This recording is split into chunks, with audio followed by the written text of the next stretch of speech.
Seeing a black screen on your Toshiba Satellite Click 2 Pro, we'll work through proven recovery steps, repair Windows startup, restore system files, and resolve common boot failures. A lot of errors pertain to this problem, and we're going to go ahead and jump into what should hopefully be a pretty straightforward process, guys. And we're going to go ahead and jump right into it. First thing I'd recommend doing would be to actually go ahead and boot to the troubleshooting utility on Windows 11. So if you do a hard power off 3 times in a row, Windows should automatically attempt to launch the startup repair utility.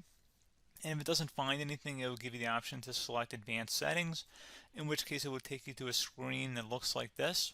Now, if it does not take you to a screen that looks like this, or you're unable to get to that, you can also download the Windows 10 Media Creation Utility, or Windows 11. They probably will make a creation utility for Windows 11 at some point. And it doesn't really matter, you can actually run the Windows 10 utility on Windows 11 as far as I'm aware. And you should be able to run the troubleshooting utilities built in within it. So you just would go ahead and download it to an ISO file and then burn it to a DVD or USB. It'd have to be about 4 gigabytes or more. It couldn't be a small USB flash drive, and it couldn't be a CD. It'd have to be a DVD. And then you'd boot your computer from it. So depending on the computer manufacturer, you'd have to tap a different key on your keyboard in order to launch that menu, in order to select what boot drive you want to go off of. So it could be anything between the escape key, F2, F8, F12, for example, and those are the function keys on the top of your keyboard. So you may have to just do a little bit of trial and error. Shouldn't take you more than a couple minutes. Googling it would probably be best before you even begin. But anyway, we're ready to go ahead and jump right into it. So we're on the choose an option page. So these will look very similar whether you're booting from it directly within Windows itself, or if you're plugged in a USB flash drive with the media creation utility installed and you selected the recovery option. So when you are setting up your Windows 11 installation or Windows 10, depending on the drive you're using, there should be an option to repair your computer in the bottom left corner of the dialog window, one of the first screens that comes up. You go ahead and select that, and then it would take you to a troubleshooting screen like you see here. And you want to go ahead and select troubleshoot, reset your PC, or see advanced options. And then there are going to be a whole bunch of options in here that we're going to explore in today's video. The first one, we're going to actually go underneath advanced options, and then select startup repair, fix problems that keep Windows from loading. So go ahead and select that first.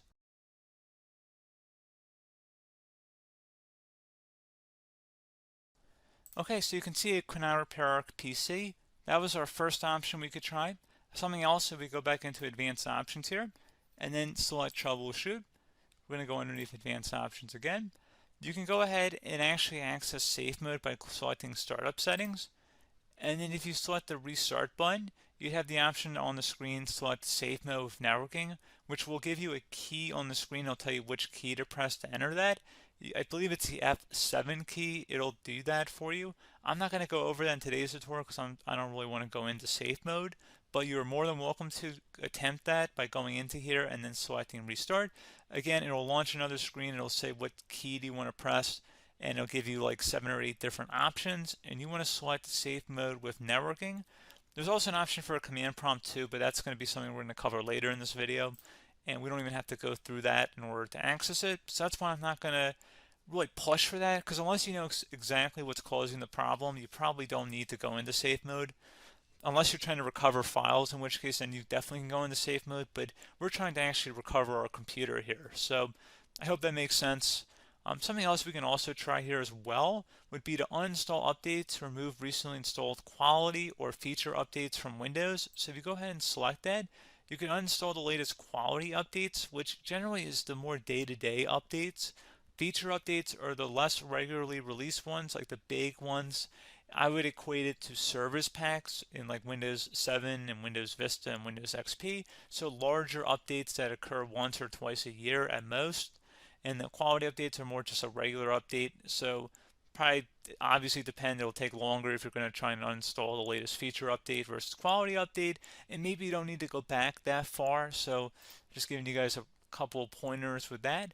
Something else you can also look at here, and we're going to jump into the command prompt in a little bit, but you can select System Restore, which will use a restore point recorded on your PC to restore Windows. And this is something I would highly recommend here, guys. So select Next. Assuming you have a restore point saved on your computer, you go ahead and select the most recently created one, and you'll select next, and then you'll select the drive. You shouldn't actually have to select the drive. You can scan for affected programs, but we're going to keep it all default here, and then we're going to select finish. So once started, system restore cannot be interrupted. Do you want to continue?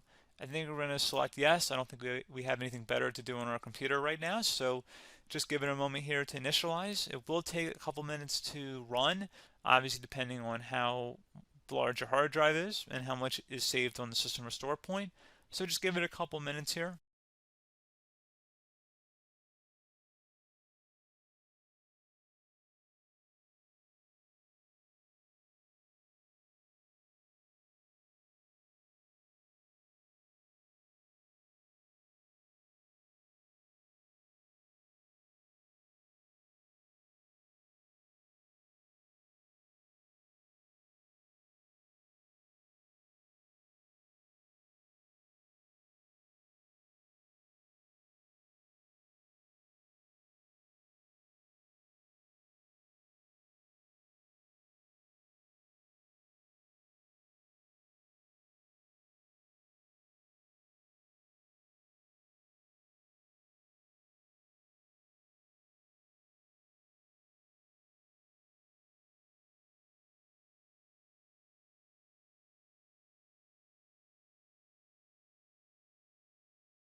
System has been restored successfully. We're going to go over a couple different methods in addition to that if that did not work. So I'm just going to pause the video and we're going to start back on the recovery screen that we started with. Okay, so a couple other things we can try here too. If you go back into troubleshoot, you can select reset your PC, while you choose to keep or remove your personal files and then reinstalls Windows. You can select to keep my files, which will remove apps and settings but keeps your personal files. You can also select remove everything, which will remove all of your personal files, apps, and settings. So this is more of a factory reset, the second option here. First option, it should not delete all of your personal files. However, it will pretty much clear most of your programs. And keep in mind, there's no guarantee that your information, number one, is even still available and easily recoverable on your computer to the point that you actually would be able to recover anything. And the second point is that there's always a chance that it won't actually recover and it will just do a factory reset anyway. So there's no guarantee that actually would keep your files anyway. So I would recommend trying to get a recovery tool and backing that up first before selecting it anyway. But again, those are a couple different options. And then something else you can try here if you go back to the choose an option. Another option, if you go underneath choose an option and select troubleshoot, advanced options, and now select where it says command prompt. Okay, so the first thing we should do is type our main hard drive here. In most cases, it should be the C drive. So you just do a C colon and then hit enter on your keyboard. So once you're underneath the C drive, we're going to type in dir and then hit enter on your keyboard. It should have program files, users, and Windows all in there. That's how you know you're in the right directory.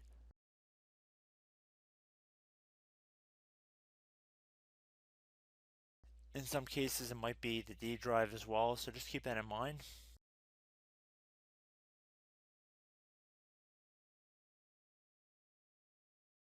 Next thing we're going to do is type in cd space / Windows / system 32 / config, and then you're going to hit enter on your keyboard.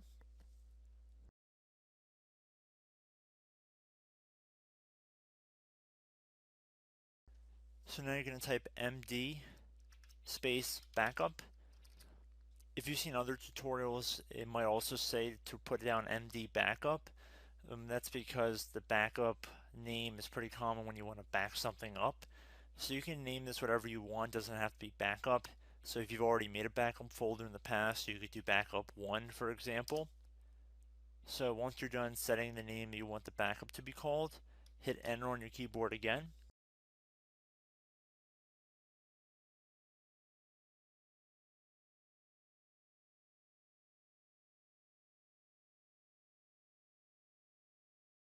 At this point, you want to type copy, C-O-P-Y, space.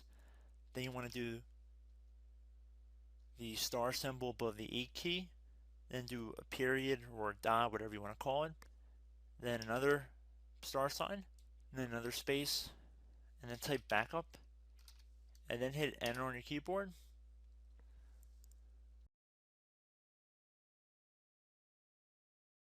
Now you want to type cd reg back, REG BACK, and then hit enter on your keyboard. So now that we are under the reg back, so now you want to type dir again, and then hit enter.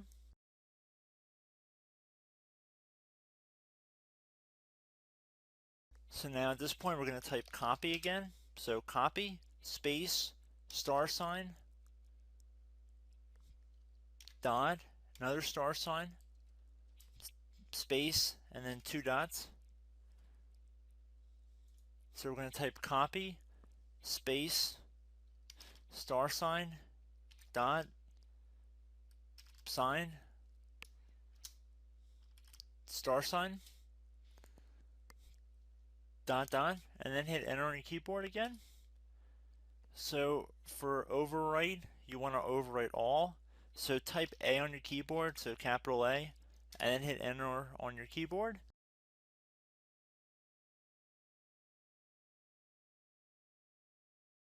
So at this point you should be good to go. You can close out of the command prompt window, and if you accidentally continue to Windows 10, you should be all set. So I hope one of these 3 or 4 different methods we went through in this tutorial helped you guys out. Again, I'm not sure if you guys heard me earlier, but try to go back into your safe mode if possible and uninstall any programs you know might be conflicting with the Windows startup if you can get into safe mode. So just keep that in mind. Something very simple like that could be blocking up everything. So again, I hope this tutorial helped you guys out, and I will catch you in the next tutorial. Goodbye.